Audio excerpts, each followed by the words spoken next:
갈라디아서 2장. 14년이 지나서 나는 다시 예루살렘으로 갔습니다. 이번에는 바나바와 디도를 데리고 갔습니다. 예루살렘으로 간 것은 하나님께서 그렇게 하라고 계시하셨기 때문입니다. 나는 거기에서 교회의 지도자들을 만났습니다. 그들과 따로 만나서 내가 이방인들에게 전하는 복음을 설명해 주었습니다. 그것은 내가 전에 한 일이나 지금 하고 있는 일이 헛되지 않기를 바랐기 때문입니다. 나와 함께 있던 디도는 비록 그리스 사람이지만 나는 그에게 억지로 할례를 베풀지는 않았습니다. 우리 가운데 거짓 형제들이 몰래 들어왔기 때문에 우리는 이 문제에 대해서 이야기를 했습니다. 그들은 우리를 다시 율법의 종으로 만들고 그리스도 예수 안에서 우리가 누리는 자유를 엿보려고 정탐꾼처럼 끼어들었습니다. 그러나 우리는 그 거짓 형제들의 뜻을 조금도 따르지 않았습니다. 우리는 복음의 진리가 늘 여러분과 함께 있기를 바랐습니다. 저 귀하다고 하는 사람들도 내가 전하는 복음을 바꾸지 못했습니다. 그들이 귀한 사람이든 아니든 그것은 중요하지 않습니다. 하나님께서는 사람을 겉으로 판단하지 않으시기 때문입니다.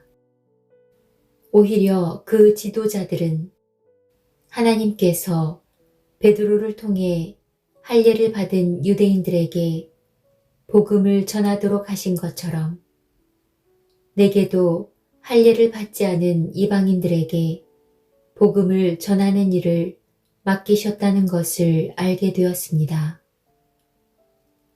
하나님께서는 베드로에게 유대인을 위해 사도로 일할 권리를 주셨고 내게는 이방인을 위해 사도로 일할 권리를 주셨습니다. 지도자로 인정받던 야고보와 베드로와 요한은 하나님께서 내게 주신 특별한 은혜를 깨닫고 바나바와 나를 인정했습니다. 그리고 그들은 바울과 바나바여, 그대들은 이방인에게 가십시오. 우리는 유대인에게 가겠습니다. 라고 말했습니다.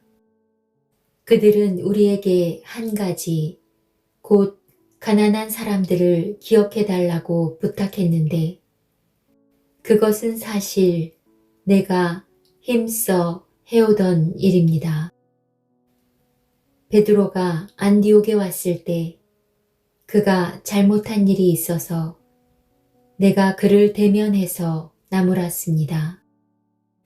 베드로가 안디옥에 와서 이방인들과 함께 먹고 있는데 야고보가 보낸 유대인들이 오자 먹는 것을 그만두고 그 자리에서 물러갔습니다.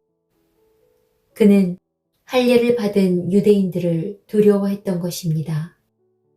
이처럼 베드로는 거짓된 행동을 했고 다른 유대인 성도들도 거짓된 행동을 했습니다.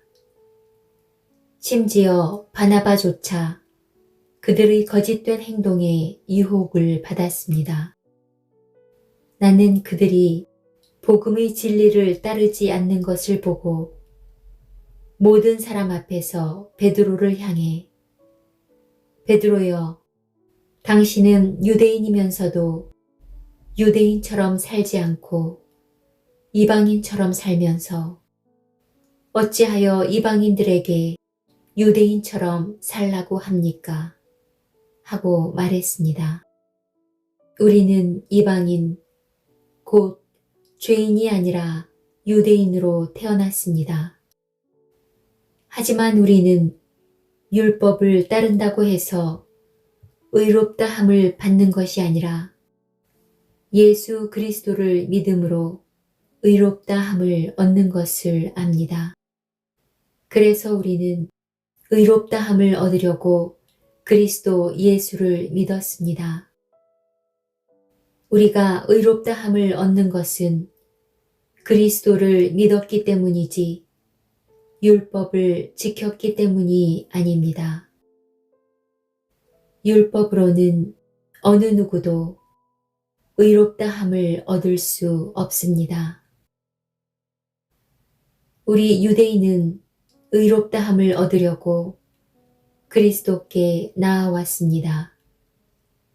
그리하여 우리가 죄인이라는 것이 밝히 드러났습니다.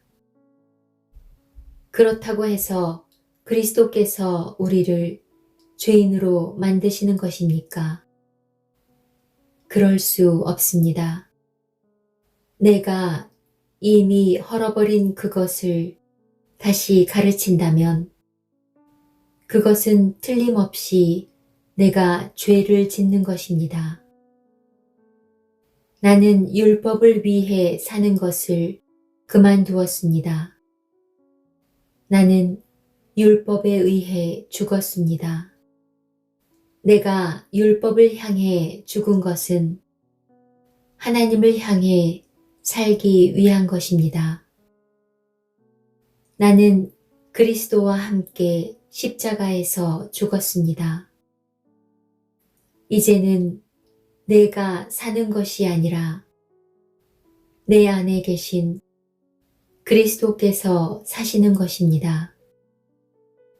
내가 지금 내 몸 안에 사는 것은 나를 사랑하셔서 나를 구하시려고 자기 몸을 바치신 하나님의 아들을 믿는 믿음으로 사는 것입니다. 나는 하나님의 은혜를 헛되게 하지 않습니다. 율법으로 의롭다 함을 얻을 수 있다면 그리스도께서도 죽지 않으셨을 것입니다.